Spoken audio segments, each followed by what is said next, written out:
এখন আছি মানিকগঞ্জ জেলার ঘিওর উপজেলার নালী পালবাড়িতে। এই যে দেখতে পাচ্ছেন আমার পিছনে, এখানে কিন্তু ওনারা মাটির তৈরি অনেক ধরনের জিনিসপত্র কিন্তু এখানে বানিয়ে রেখেছে। এবং বিশেষ করে পূজা উপলক্ষে কিন্তু ওনাদের ব্যস্ততা বেড়ে গেছে। এবং আমি আজকে দেখব এই নালী পালবাড়িতে ওনারা যে জিনিসগুলো বানিয়ে রেখেছে সেগুলো কিন্তু কিন্তু ওনারা পুরানোর প্রস্তুতি নিচ্ছে। এই যে দেখতে পাচ্ছেন এখানে কিন্তু দেখা যাচ্ছে ওনারা কিন্তু এই যে খড়গুলা কিন্তু পেঁচিয়ে তারপর ওটা পুরানোর জন্য একটা প্রস্তুতি গ্রহণ করছে। তো আমরা সেখানেও যাব। আজকে আপনাদের মাঝে শেয়ার করব। আশা করছি ততক্ষণে সবাই আমাদের এই নগর ক্রিয়েশন ফেসবুক পেজের সাথেই থাকবেন। এই যে দেখতে পাচ্ছেন ওনারা কিন্তু এই যে মাটির তৈরি এভাবে কিন্তু আগে বানিয়ে রাখে। তারপরে কিন্তু একটু রোদে শুকিয়ে তারপরে সেটাকে কিন্তু ওই মাটির তৈরি যে চুলা আছে সেই চুলার মধ্যে কিন্তু ওনারা পুরায়। আসলে আমাদের এই নালী পালবাড়ি এখানে কিন্তু বেশ কয়েকটা বাড়িতে কিন্তু ওনারা এই মাটির জিনিসপত্র বানায়। এবং এখানকার এই মাটির জিনিসপত্রের কিন্তু ব্যাপক চাহিদাও আছে। এই যে দেখতে পাচ্ছেন ওনারা কিন্তু এটাকে কালার করছে। এটা মূলত সামনে যে দুর্গাপূজা আছে সেই পূজার কিন্তু মূলত আরতি দেওয়ার জন্যই কিন্তু এটা বানিয়েছে এবং এটাকে কিন্তু উপরে একটু কালার করছে। তারপরে এটাকে কিন্তু পুড়াবে।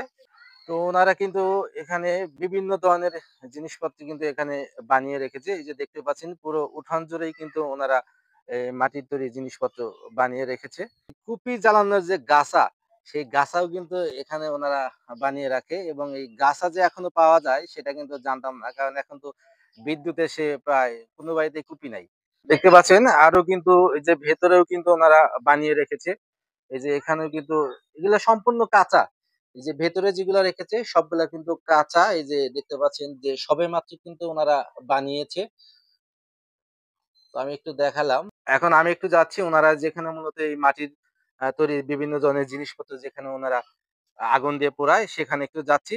এই যে দেখতে পাচ্ছেন অনেকটা উঁচুতে কিন্তু ওনারা এই চুলা বানিয়েছে এবং চুলার মধ্যে কিন্তু ওনারা এই মাটির যে তৈরি জিনিসপত্র সেগুলা কিন্তু ওনারা সাজিয়ে রেখেছেন।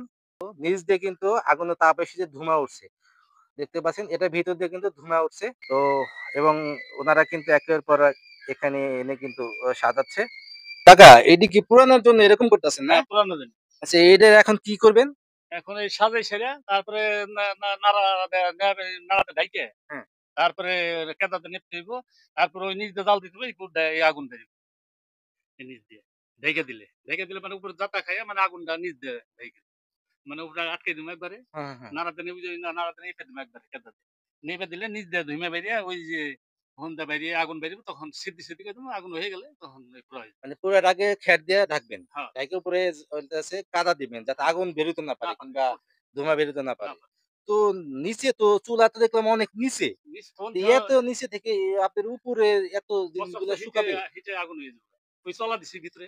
ও এই যে আচ্ছা, আচ্ছা লাকড়ি দিছি হিটে ভিতরে। শুকাবে। তো হ্যাঁ। নিচের গুলো একটু বেশি পড়বে না তাহলে? না ওই না উপরে লাকড়ি দিলে পরে একভাবেই হয়ে যাবে। একভাবে হয়ে হ্যাঁ, যাবে না? ও আচ্ছা, একভাবেই হয়ে আচ্ছা যাবে। ঠিক আর আছে। কাদা তো কাদাটা একটু দেখাই। উনারা কিন্তু বাড়িতে গর্ত করে কাদা বানিয়েছে। কাদাটা একটু দেখাও রতন। তো এইখান থেকে কিন্তু এই কাদাগুলা উনারা এই আ খ্যার দেওয়ার পরে তারপরে কিন্তু কাদা দেবে। তো আজকে আপনাদের সাথে শেয়ার করলাম এই নালী পালবাড়ির মাটির তৈরি বিভিন্ন জিনিস যে ওনারা কিভাবে পুড়ায়। তো আমি মূলত বানানটা আপনাদেরকে দেখাতে পারলাম না। পরবর্তীতে যেকোনো সময় আপনাদের মাঝে সেই মাটির তৈরি জিনিস বানানোর ভিডিও শেয়ার করব। কাকা বানান কি হাত দিয়া না বানানোর কোনো ইয়ে আছে? চাক আছে।